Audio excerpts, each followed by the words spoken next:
Assalamualaikum warahmatullahi wabarakatuh. Bersama saya Pak Nur Sabdi SPD, Guru Bidang Studi Geografi SMA Islam Anijam Medan. Apa kabar semuanya? Semoga sehat dan tetap semangat ya meskipun belajar dari rumah. Nah anak-anak, hari ini kita belajar geografi. Jadi geografi itu sangat menyenangkan dan pastinya mudah dipahami. Nah karena berkaitan dengan kehidupan kita sehari-hari di permukaan bumi ini. Oke, assalamualaikum warahmatullahi wabarakatuh. Jumpa lagi dengan Bapak dalam pelajaran geografi. Ya, hari ini kita belajar dalam sub materi tahapan proses dalam SIG. Oke. Nah, tahapan proses dalam SIG ini adalah salah satu tahapan dalam pengelolaan data di sistem informasi geografi. Sistem informasi geografi itu adalah kepanjangan dari SIG. Jadi, semua data yang kita kenal tentang geografi itu semuanya diolah dan dikeluarkan oleh SIG. Jadi, pengukuran-pengukuran lapangan tentang geografi seperti jarak, kedalaman laut, tentang ketinggian gunung, kepadatan penduduk, jumlah penduduk, ya kan? Bencana-bencana yang terjadi di Indonesia, itu semuanya datanya dikelola dalam SIG. Nah, untuk mengolah SIG ini dengan menggunakan alat bantuan sistem komputerisasi. Jadi SIG ini pengelolaan data yang dilakukan melalui komputer dengan data yang dikelola itu adalah data-data geografi. Oke, lanjut. Nah, skema bagan proses dalam SIG. Jadi ini ada 3 tahapan dalam SIG, sistem informasi geografi. Yang pertama, masukkan data. Yang kedua, itu adalah proses data. Proses data yang ketiga itu ada keluaran data. Jadi, masukkan data, nama lainnya input, ya kan? Pengolahan data atau proses, dan keluaran data, output. Jadi bisa dibedakan ketiga unsur ini itu adalah proses tahapan kerja dalam SIG. Nah, di mana ketika masukkan data itu adalah data-data yang kita dapatkan di lapangan ataupun data-data dari penginderaan jauh, baik berupa citra foto ataupun non-foto, dan citra-citra yang didapatkan dari satelit, itu kita masukkan ke dalam data. Jadi data-data lapangan seperti pengukuran kedalaman laut, ketinggian gunung, kepadatan penduduk, jumlah penduduk, persebaran bencana, tentang kehutanan, tentang perikanan, semuanya yang berkaitan dengan bumi, itu datanya dimasukkan.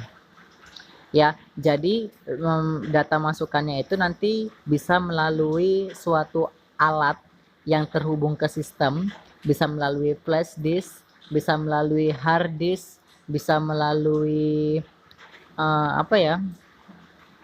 alat-alat pentransfer data, ya kan? Nah, yang kedua, setelah data dimasukkan, maka data itu akan diolah dan akan diproses sesuai dengan kebutuhan dari data tersebut. Contoh, data yang dimasukkan itu adalah tentang data jumlah penduduk yang dilakukan ketika sensus. Nah, ketika diolah itu akan bisa menjadi data jumlah penduduk, data kepadatan penduduk, ya kan? Data penggunaan lahan atau perbandingan lahan dengan jumlah penduduk. Nah, itu bisa. Nah, itulah dilakukan proses atau editing. Jadi dilakukan proses itu di kotak-katik dalam prosesnya. Datanya diolah, diedit, ya kan, sesuai dengan keperluan apa yang ingin kita sampaikan. Nah, setelah semua data itu fix, semua data itu selesai untuk dikomunikasikan, informasinya sudah jelas, maka akan ada namanya keluaran data. Keluaran data yang dimaksud sini itu adalah tentang hasil informasi dari apa yang kita proses tadi. Jadi kalau sudah dikeluarkan datanya, maka itu adalah data resmi. Data yang bisa digunakan untuk orang khalayak umum, digunakan untuk publik, untuk memberikan informasi kepada semua orang. Ya, baik pemerintah, masyarakat, ataupun pengembang perencanaan wilayah. Nah, seperti itu. Itu adalah tahapannya ya. Nah, tahap yang pertama itu adalah pemasukan data. Proses ini dapat dilakukan dengan pengolahan SIG berupa data spasial. Data spasial itu biasanya berupa data-data tentang lingkungan ya, seperti bentuk muka bumi yang mempunyai keterangan posisi geografis dimensi atau ukuran, dan berupa karakteristik objek alam atau buatan manusia di bumi. Nah, jadi tergantung apa objek yang akan kita masukkan ke dalam sistem komputerisasi dalam SIG tersebut, ya kan? Nah, itu sesuai dengan kebutuhannya. Itulah tahap pemasukan data. Setelah data dimasukkan, maka ada namanya tahap pengelolaan data. Jadi ini adalah tahap kedua. Tahap ini dia mengelola data yang bertujuan menyiapkan serangkaian penghitungan yang dapat diolah lebih lanjut pada tahap selanjutnya. Bisa penambahan objek, bisa perhitungan, bisa pengeditan wilayah, semuanya terserah dari kebutuhan dari